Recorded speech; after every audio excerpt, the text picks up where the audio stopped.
The Iowa Hawkeyes head to Market Square Arena, Indianapolis, Indiana. Gamble. Yes!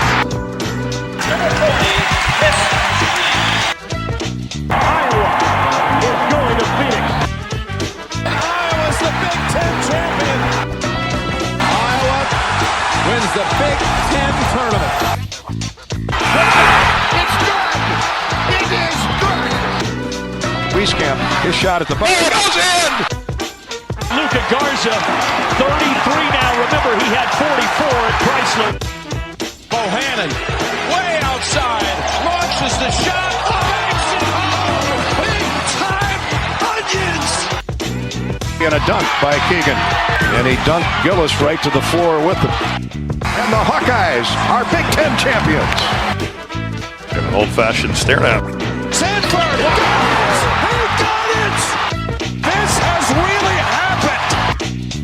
Starts his running three. Impose your will, the servant mentality, but we'll always play defense. Hello, everyone, and welcome back to Bench Mob Carver. I'm your host, Aaron, and looks like we have another echo chamber tonight. As no Jesse, no Mitchell, just me. And, welcome to the first ever game preview for the Iowa Hawkeyes men's basketball squad. And we kick off the season tomorrow, or I guess I might be releasing this from recording tomorrow morning. So whether you're listening it tonight or tomorrow morning, game day is upon us, is what I'm trying to say. And our first game, we have Robert Morris. And oh man, I had a whole bunch. Here we go. We have Robert Morris and the Colonials. They're coming off a conference championship last year, which we'll get into that here in a sec. But before we get to that, I just want to take a look at the full season, maybe give a little wins prediction. I'm not going to go game by game, but I'll give you a regular season record prediction for the squad. And so I got Ken Pom, and you take a look at Iowa under Ken Pom, and we have I think we're going to go 17-13, 9-11 in the conference. I think that's disrespecting us a little bit. Personally, here's my prediction. Really early into the show, but here's my prediction. I believe that we are going to go 21-9. I think we're going to go 21-9. I think we will go 11-9 in conference. I think we're going to go undefeated in the outer conference. But I guess my big thing would just be 21-9. Iowa State's the big toss-up for me. Ken Pom only gives us a 21% chance of beating them, but that would be... I'm probably just a homer, and I just really do not like Iowa State, so that's probably why I'm saying that. But I think if we can get above 20 wins, we are looking at a really, really good start to the Ben McCollum era, and we are looking at some tournament success. So with that, let's see all the fun stuff that Ken Pom has for us. We're actually 51st in the nation, according to Ken Pom, in home court advantage. 26th the largest arena. Shout out Carver. Carver cones are back. Stadium's going to be popping. We have some bleachers up for the students. Man, I wish I could have gotten that when I was at Carver, when I was a student at Iowa. All I got was they shoved us in a corner, and the only time where that actually worked out well was when we played Michigan State in 23, and everyone left, and then me and my buddy Isaac, shout out Isaac, decided to go down towards the front because everyone left, and we just witnessed the greatest comeback in Hawkeye history. But yeah, that's what we got. The Big Ten teams in front of us. Let's see what we got. According to Ken Pom, Purdue, obviously, I believe we are 40-something. 46, I want to say. Yep, we are 46. Purdue's in front of us. Illinois is in front of us. UCLA is in front of us. Michigan's in front of us. Wisconsin's in front of us. USC's in front of us. Michigan State's in front of us. Ohio State's in front of us. Oregon is in front of us. Maryland is in front of us. Indiana's in front of us. And Washington is in front of us. I think by the end of the season, Washington is not going to. Indiana's not going to. Maryland's not going to. Oregon's not going to. Ohio State's not going to. And then we should be I think we're going to be right around ranked. I'm not going to say that we're going to, but I think we could be as high as like 20, and we could be as low as like 35. I think that's kind of what we're going to be looking at towards the end of the season. Which I think our defense is going to be the big thing. I think if we can lean on our defense, and then some of our guys can get hot on offense, that should be good for us. And yeah, all in all, that's really all I have for the season preview, quote unquote, because let's stop acting like these seasons are some sort of sprint that we can just, oh, I guess this, I guess this, I guess this, and I'm gonna guess this whole thing right now. Things change. Things change real quick.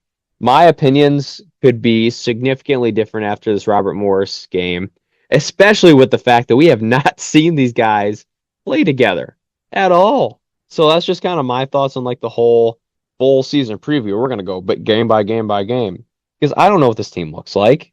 I can have an idea, I can have theories, but I can't tell you for sure.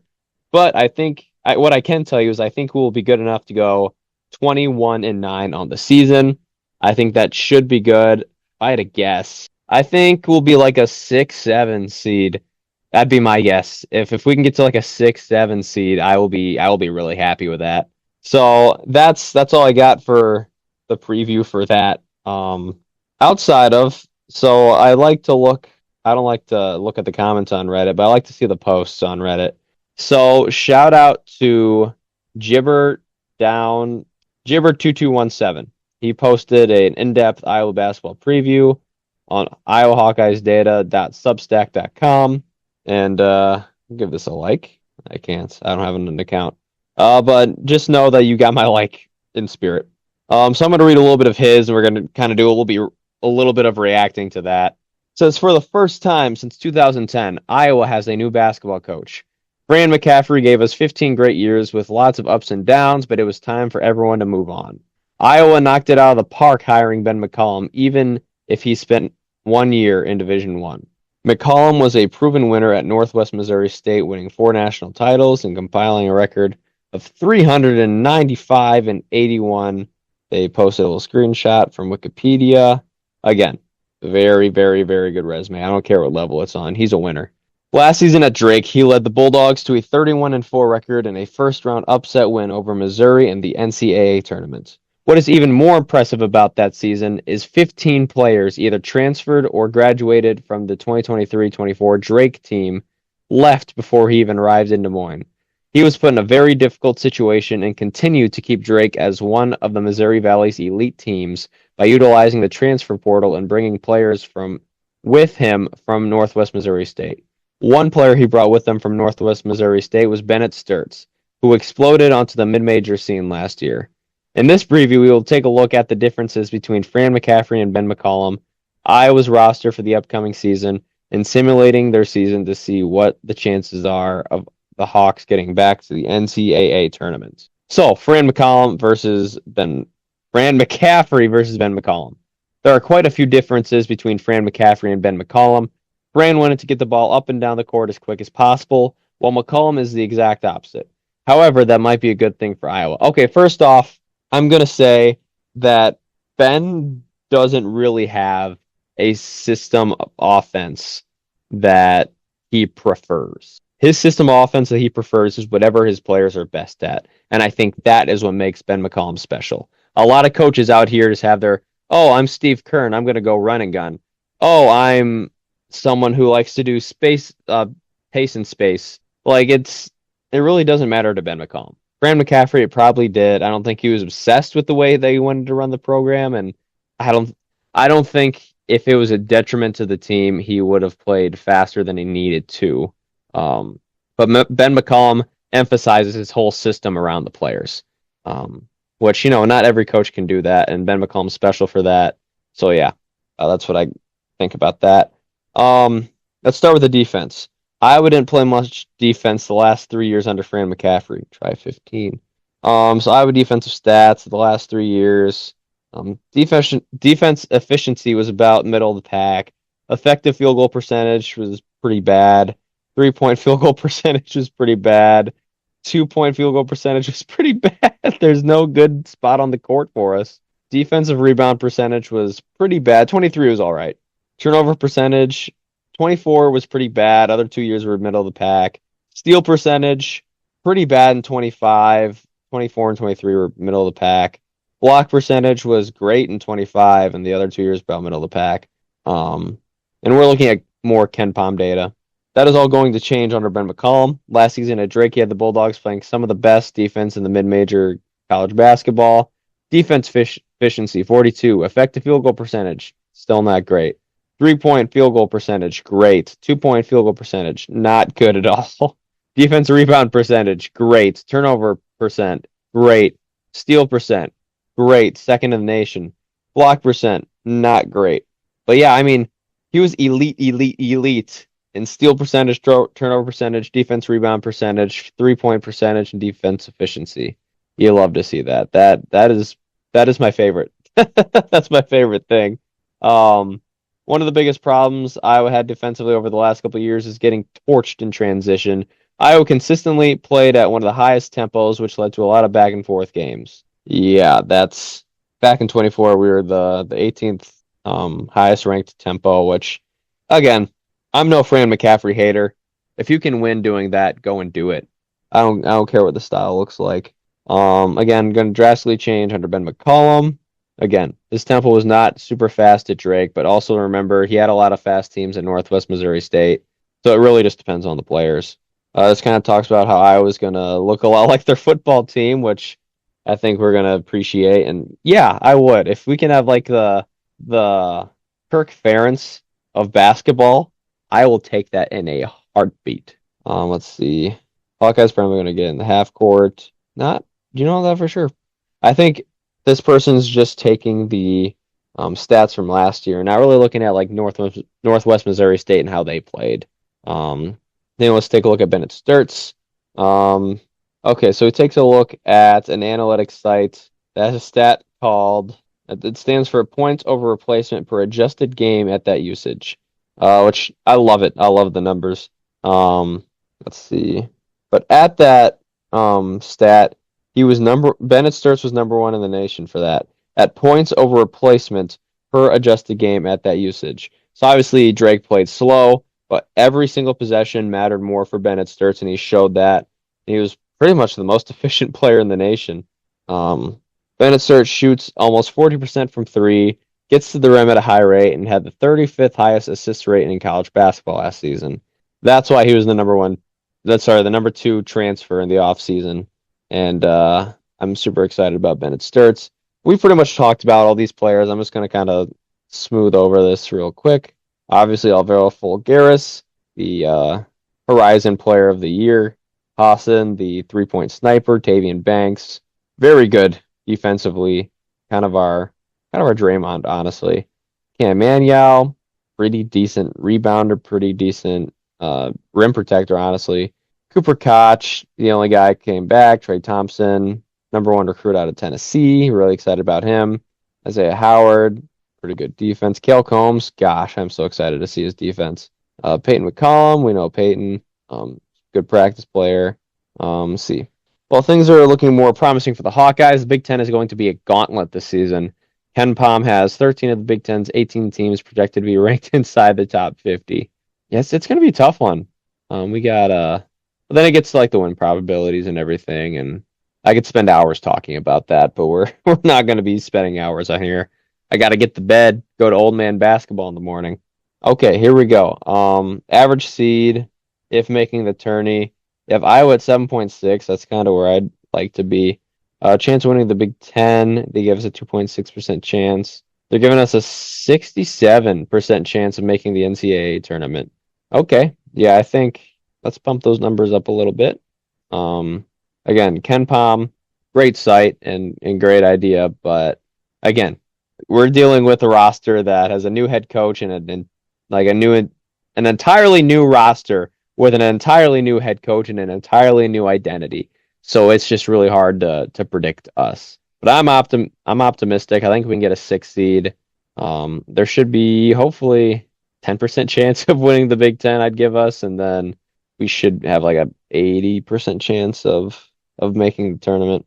Joey Brackets over at ESPN has Iowa as one of the last 4 teams getting a bye. So that puts us at what, a 10 seed maybe? I think we can get up to a 6. Not gonna lie. Here's their conclusion: we're likely not going to truly know how good Iowa is until we play Ole Miss until we play Ole Miss, which I completely agree with. That's kind of what I pointed at earlier to say we're really not going to know what this team is or what this whole thing is all about until we play Ole Miss our first. Unless we play Xavier first. I think we can kind of know what Iowa is at that point. Not entirely, but we can kind of get a taste of it. One thing for sure, though, is that Iowa is going to play defense this season. Ben McCollum has been known for finding under-the-radar players and turning them into stars, similar to how Kirk Ferentz does with his football team. Again, if Ben McCollum is just the basketball Kirk Ferentz that we have for the next 30 years, sign me up immediately. Iowa has a bona fide star and Bennett Sturts with a lot of exciting players around him. Iowa certainly does not have the talent right now to compete with the top end of the Big Ten. But with enough coaching, Iowa could turn some heads this season and at the very least make the NCAA tournament after missing it the last 2 seasons. The Hawks haven't made it past the second round of the NCAA tournament since 2003. That's a lie, 2009. 1999. But with Ben McCollum at the helm, I have a lot of confidence that he is going to build Iowa into a powerhouse for the next 5 years. Let's go 30. Retire here, Ben. That's all I'm pleading. Retire here. Go. Forget about North Carolina. Forget about Duke. Forget all these powerhouses. You're an Iowan, my guy. Stay here. Just coach ball for the Hawks. We'll pay you whatever. Blank check. Bring us to the Sweet 16. Bring us to the Final Four. Heck, win a natty here. Give it 30 years. Let's get a natty. Why not? Other than that, we go over to 247 Sports. Sean Bach with the Hawkeye Insider. He writes Iowa's men's basketball notebook, season opener, talk, preseason exhibition, takeaways, Tavian Banks' status. So he writes, it's the start of a new era in Iowa City this week as Ben McCollum will coach his first 2 regular season games as the head coach of the Iowa men's basketball program. The Hawkeyes will get things started at 7:30 p.m. Central Time on Tuesday, November 4 on the Big Ten Network against Robert Morris. Oh, so my Big Ten Plus subscription's on. How many games do I have on Big Ten Plus to use? I literally got it. I pay like $10. I don't know how much it is. I pay it's around $10 a month for it. So I hope I get to use it a couple times for this team. I get to use it once this year. It'll be this week though. So that's fun. Let's see. We'll play Robert Morris. The Colonials will have a new look group after winning the Horizon League tournament and making it to the NCAA tournament. Their best player on the other team will be on the other team, an Iowa forward, Alvaro Folgueras, who was the Horizon League Player of the Year in 24-25, obviously. On Friday, November 7th, the Hawkeyes will host Western Illinois. The Leathernecks are expected to finish near the bottom of the Ohio Valley Conference. There's a lot of intrigue with this Iowa team, even if the opponents are on the lower end of difficulty. Here are a few notable takeaways from Iowa's availability. I'm going to have to see that. McCollum is not shy. He just basically says that this team needs to figure it out first, and that's pretty much the whole point of the early season test is just throwing out different lineups, see how the guys mesh, and yeah, just figuring it out. That's what I like about Ben McCollum. That's a player's coach who goes, I literally do not know what I'm going to do until I know the strengths and weaknesses of my players. That's playing for March. That's playing for even April. I respect it. The Hawkeyes are still teetering with lineups. Yeah. That said, Ben McCollum says the number one thing he wants to see his team is to win the game. That's good. I'm glad. That's the guy with the head on his shoulders. So as part of it is just trying to figure out what we're going to do from an offense perspective. Kind of what I said earlier with the whole Drake and then Northwest Missouri State is like, hey, you got a lot of fast teams at Northwest Missouri State. And then he gets to Drake and he slows it down. And it really just depends on your guys. Like if you have a bunch of guys who are quick and fast and they can shoot lights out and you can run a good 5-out, you're probably going to go fast. But if you got a bunch of guys who are just like big and strong and can bang in the paint and if you have bigger guys who are better inside, you're probably going to slow it down a little bit, try to get a better shot. But if you got guys who are speedy, can shoot from the outside, move real quick, you're probably going to go faster. So it's just kind of what does he see out of his guys and what's going to be the best way that this team can succeed. And the offense is really, really what he's trying to figure out. I like how he's already confident with the defense, though. Like that's my favorite thing, I think, when it comes to Ben McCollum is his willingness to teach defense. He goes, look, he'll say, look, you might have different strengths and weaknesses offensively, and that's fine, but defense is like 80% effort, and you're never going to quit on that end. And so I always appreciated that. Since we've got very unique lineups where some of our best shooters aren't our best defenders and vice versa. And not to bring some more Lakers onto this, I'm a Lakers fan, but it's kind of the same way with the Lakers. Like, you have Luka, you have Reeves, you have LeBron, you have Rui. It's like, hey, these are great offensive guys, and well, defensively, there's some to be desired there. Oh, then who's our other like four best players? It's Marcus Smart, it's Jared Vanderbilt, it's Gabe Vincent. Three guys who are like, hey, these are really good defenders. Like, if you have a star guard, maybe put Gabe on him. If you have a really good wing, hey, maybe put Marcus Smart on him. If you have a really good, really at any position, you put Jared Vanderbilt on him. But a lot to be desired offensively. So I think Ben McCollum is kind of seeing the same thing here, where you have, well, I'm not going to say Ben McCollum's not a good shooter. Not a good defender, because he's both of those. But like, we have Cale Combs, who's a great defender. We have Tavian Banks, great defender. Cam Manuel, great defender. Not the greatest shooters. And so that's really the tricky thing. And then you have like Alvaro Folgaris, you have Brendan Hassan, who are like, hey, these are really good offense players. Are they our best defenders though? So that's a tricky thing to figure out, and I'm excited to see it figured out.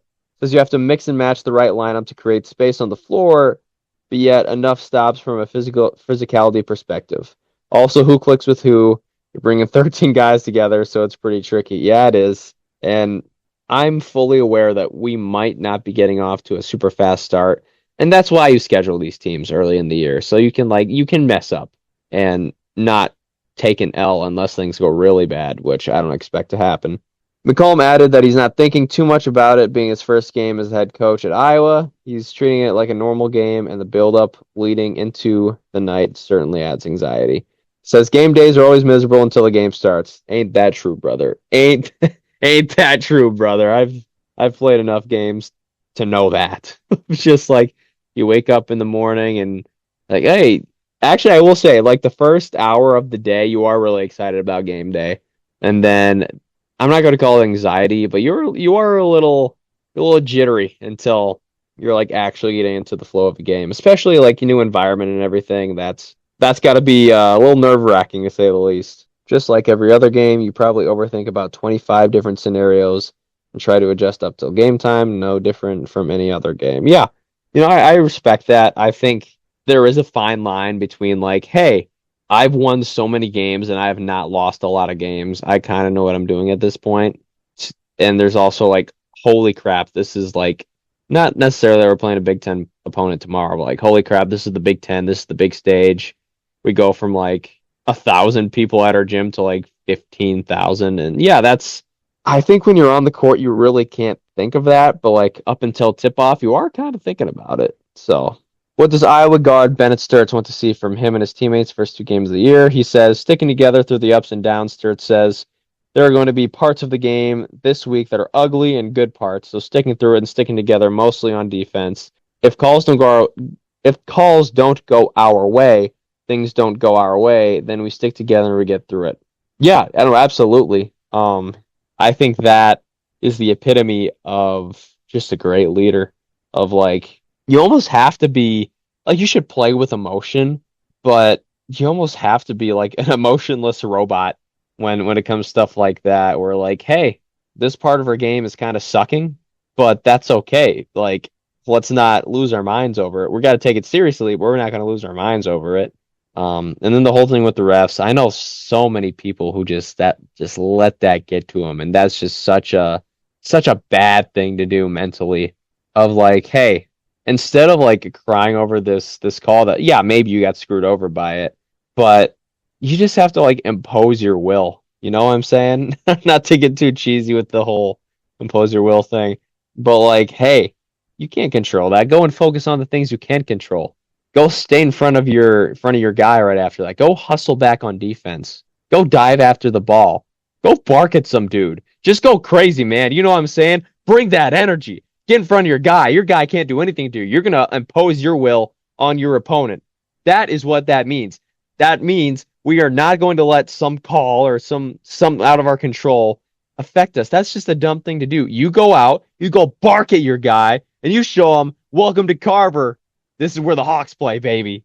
And that's exactly what we need out of our guys. Then it also says I think we made a huge steps throughout the scrimmages. So that's good to know of just like honestly like that's great by Ben too of just like, hey, I'm not really going to be here to bail you guys out. I'm not really going to call anything. You figure it out. And I think that just creates even more continuity, chemistry, and then just the sticking togetherness of the squad of either the 5 on the court and, the 14 on the team. I think we have 14 on the team. So that's always good to hear. Other than that, let's take a look at just Robert Morris. Again, this should be a game we should win, but just knowing who they are, I think helps a lot. So Andy Toole, the head coach of Robert Morris, chose to remain head coach at Robert Morris after last season. This is from Mid-Major Madness, by the way. NCAA tournament berth. The majority of his team, however, did not. Toole landed an in-conference transfer commitment from Deshaun Good to headline the roster overhaul. Good played his freshman season at IU Indy and was on the Horizon League all-freshman team. He earned a preseason all-league second-team honors and is a breakout candidate for the Colonials. I think it's Colonels. Oh gosh, I said that so wrong this entire episode. Womp womp. He will be joined in the front court by Nicholas Chitikodius. Gosh, that guy's gotta be from somewhere else. He's from Greece. Okay, that makes sense. Who spent the last 2 seasons at North Carolina A&T. The 6'9" man. The 6'9", nice, big man, averaged 10.8 points and a CAA leading 9.3 rebounds, 24-25. Okay, so that's a guy we kind of have to keep an eye on, especially when we have those big men like, Maniau has to be in on that, Bulgaris has to be in on that. Go grab the boards, man. Toole also added 7'1" Ubong Ukan from Alabama State. Okan is from Nigeria. This is an international team, man. And Josh Hill from Arkansas State for depth up front. Ryan Prather Jr. is the lone returner from the championship rotation. They only have one guy. Same coach. NIL is something else. He scored in double figures 11 times in the championship season and will be an important piece again this season. Joining him in the backcourt will be a handful of transfers. Potential all-conference honoree Jeremiah Littlejohn averaged 10.2 points at JUCO, baby. JUCO represents Western Oklahoma State and looks to avoid a scoring punch to a team needing to replace nearly all of its offensive production. D2 transfers Albert Vargas and Cam Wilds should also have opportunities in the backcourt. Vargas averaged 17.5 points and 5.7 assists last season, and Wilds averaged 21.2 points. Offering a unique big guard frame with Division I experience, 6'7", Caleb Brown joins the program after averaging 6.6 points and 3.9 assists at Cal State Fullerton last season. The bottom line for them is with nearly an entirely different team, Robert Morris will likely lean on its front court, which has shown the ability to produce in the Division I. However, if Toole wants to make a run at another league title, his backcourt will have to be productive as well, with plenty of potential contributors on the roster. So the thing with Robert Morris, they are projected from Mid-Major Madness to finish 3rd in the Horizon League. So still a good team at the mid-majors. Again, the entire roster, besides one player being gone after you just won your conference the year prior, is absolutely insane. I understand we're part of that problem. We took their best player. So I guess there's that. But it seems like they have good transfers. I mean, they got guys who can rebound, guys. Yeah, they're gonna have to lean on their front court big time because I don't know, that's a lot of rebounding though. You get a guy who averaged 9.3 rebounds in college last year, and also you have a 7'1" guy. So that's gonna be great.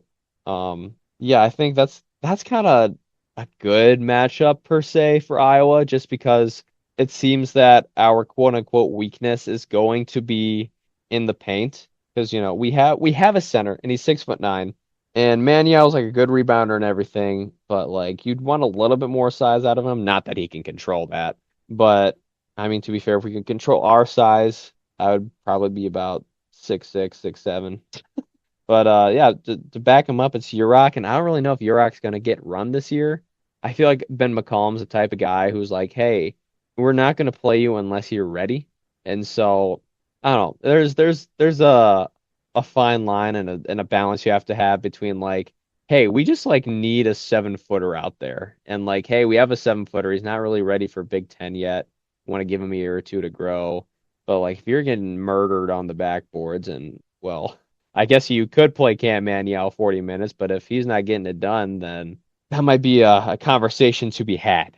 But, Ben McCollum probably even with me with basketball being something I study almost to an unhealthy obsession. Ben McCollum knows more basketball than Ben McCollum has forgotten more basketball than I ever known. So I'm going to trust him with that. But yeah, that should be exciting. Let's go back to Ken Pom. Robert Morris is ranked 217th on Ken Pom. This game is projected to be a win for us. 79-61 is what Ken Pom says. They give us a 95% chance to win this, which shout out Ken Pom. They put so much effort and so much work into these rankings. But also I understand that this is an entirely new roster, entirely new coaching staff. So they don't really know us. Like, it's a good guess. But like at the end of the day, they don't know this roster and they don't know how this roster is going to fit. Same with Robert Morris. I mean, they have the same coach, but almost an entirely new, different roster. So it's going to be really hard to tell. So I wouldn't take it's a fun thing to look at for sure. But this is just an educated guess. It's an educated guess that Ken Pom has us going 17-13. It's a guess that we're gonna win this game 79-61. It's a guess that we have a 95% chance of winning this game. That being said, if we don't win this game, I think we have some trouble. I think we got big trouble if we don't win this game. But yeah, I mean, looking forward, we have a game against Western Illinois on Friday. Okay, so here's what this week is going to look like. You're going to be getting this either Monday night or Tuesday morning. And so I'm recording this on a Monday. So recording-wise, I'm recording for tomorrow's game. Tomorrow we're going to have the game. Wednesday, I'm going to take the day off. Thursday, we're going to preview Western Illinois. Friday, we're playing Western Illinois. Saturday, I'm post-gaming Western Illinois. And then we kind of get a half week off until Thursday, the 13th. I will preview Xavier. 14th, we'll play Xavier. 15th, I will have a post-game of Xavier.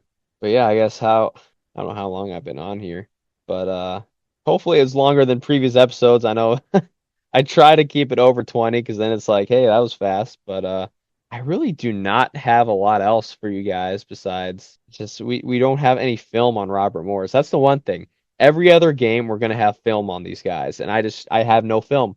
This team is completely different than it was last year, just like how we are completely different than we were last year. But yeah, these episodes should be a lot longer once I have film and once I can actually like share my thoughts on games because, dog, yapping about things that haven't happened and you're just completely guessing on everything is kind of maddening. And like, I'm not that great a predictor if I don't have any film in front of me. So that's going to be the big thing. From here on out, we're going to have film and I'm going to be able to break that down a little bit and give you more of an educated guess. We just do not know what this team's going to look like. We don't know what Robert Morris looks like, which is why basketball is so much fun because we finally get to be back on the court. It has been 9 months since we got on the court. Dog, I'm so ready for some basketball. You don't understand how hyped I am. Oh, I'm hyped. All right, before we close out, just want to give just a little speech to the fellas, man. Right before we get the first game under our belts. It's been a long off season, and we're finally ready to play some basketball. All right, fellas, take a breath. Look around. This is it. This is the first one. This is the start of a new chapter for Iowa basketball. Been building this towards this moment ever since they got here. Since that first practice, that first film session, that first 6 a.m. workout. Every drill, every rep, every conversation, it's been leading towards tonight. Now this is our time to put our identity on the floor. And our identity isn't about flash. It's not about hype. It's about being connected, disciplined, and relentless. We move the ball with purpose. We guard as one, and we control the pace. When we run hard. When we defend together. Robert Morris is a good basketball team. They made it to the tourney last year. Some of the Hawks didn't do. They're physical, they're organized, they're going to play with pride. They'll come in with something to prove. They want to knock off the Hawkeyes. But I want you to understand this. We're not reacting to them. They're reacting to us. We dictate the terms tonight. Every possession, every screen, every box out, we impose our will.